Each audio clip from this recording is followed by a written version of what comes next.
You couldn't plant corn. You couldn't do anything like that. And this is the state that David was in. And then we go to 2 Samuel chapter 22. Go back there again. You read some of that, Jonathan? Read some of that, please. Read the first couple of verses. And David spake unto the Lord. He spake unto the Lord. Words of this song. In the Words day of this that the Lord song. had delivered him out of the hand of all his enemies. Okay. And out of the hand of Saul. And he said, the Lord is my rock and my fortress. Lord is my rock and my fortress and my deliverer. The God of my rock. The Lord is my fortress and my deliverer. The God of my rock. Read. In him will I trust. In him will I trust. He is my shield. In him only will I trust, and he's really my shield in all of this. And the horn of my I understand that now, okay? When I look back, I understand what God was doing. He was training me to be king. He was training me to be king. He sent me to his university of suffering in the wilderness. You see that? He sent me to his university of dealing with problems of people that they tried to transfer to me. And that's what jealousy is, amen? And he sent me to a university that said that, David, are you going to become like the person you hate most? Are you going to hate the person that hates you? Or are you going to stand for God and continue to seek your Lord to be like him? So, here was the I guess the enigma, folks. This is what it was. David was the fugitive on the run. But Saul was the man in prison chasing the free David. In prison to his own jealousy. His jealousy had control over him, therefore he was in prison. And what David had to do with the people who came to follow him is he had to demonstrate to them that he was the free man and Saul was the one in prison. Isn't that amazing? And they following their leader became more like their leader, seeing themselves no longer as discontented but free. Amen. Okay? And they were able to look back and say, wow, look at the providence and majesty and greatness of our Father, who showed us all of these things the only way he could show it to us. And that's through a school called suffering. How about it, folks? Have you ever been to that school? Okay? And there are some things you can't learn except you go through that school. Amen? Some of us are hard-headed. I can read it in the book all night long, all right? I can get degrees in it, but I still don't know it. I still can't apply it until I go through a school called suffering. Now, I want to give you a few points, folks, that I notice about these mighty men. Okay? David, as you know, took Israel from a former slave nation. Remember? They were a nation of slaves in Egypt. And they came out and eked out themselves into being a country. But David made them an empire and put them on the world stage.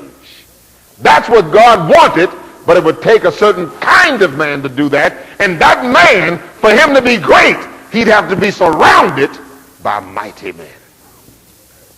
And that's the point, folks. Mighty men. You see, there's no great presidents without great cabinets and great advisors. Amen? Stupid president, stupid advisor, stupid cabinet. Amen? Okay? No great kings without great advisors around that king. Amen? And folks, God was building all the time a mighty king with mighty men around him. All right? And they demonstrated how mighty and great they were on the battlefield.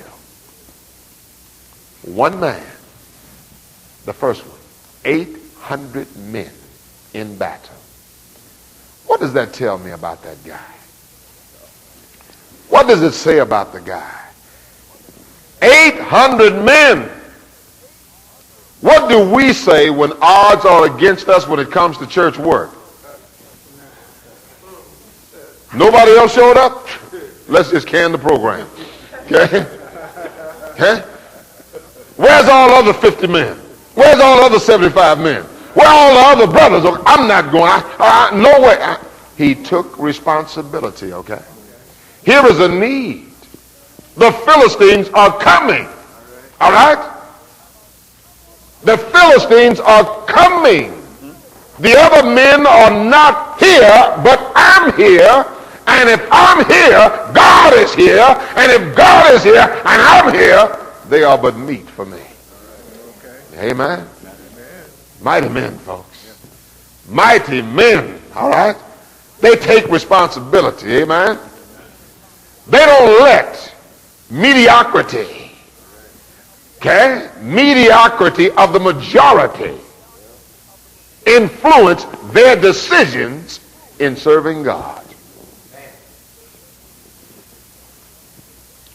They don't let the mediocrity of the majority influence their decisions in serving God.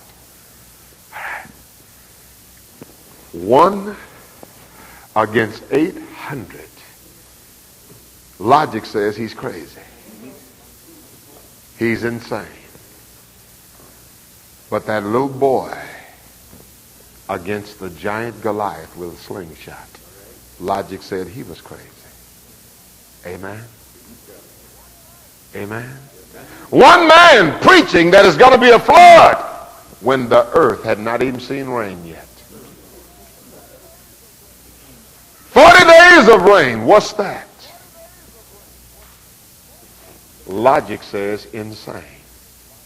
But God says mighty man. Mighty man. Folks,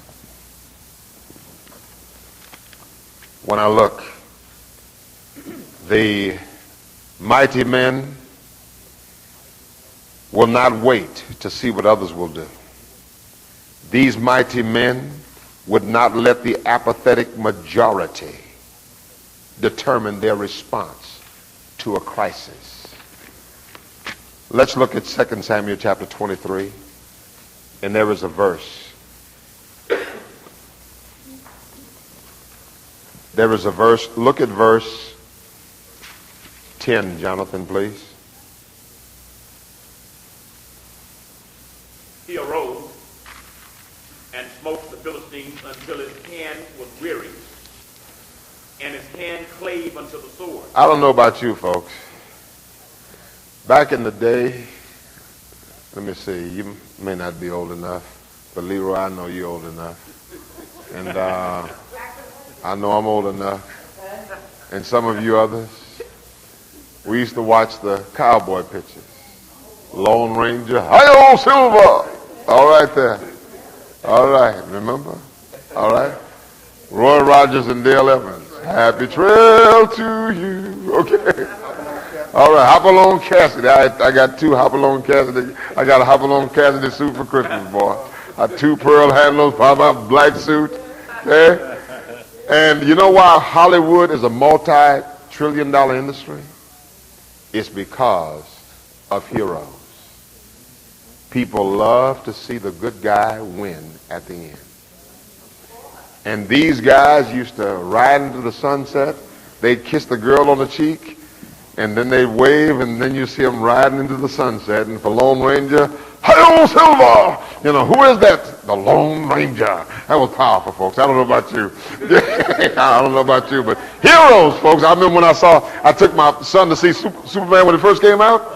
Man, I tell you what, when I came home, I tied a sheet around my neck, and I grabbed my wife, and I was, okay. I mean, and after I saw Batman, I came home and I said, the one line in the show, who are you? Who are you? I am Batman.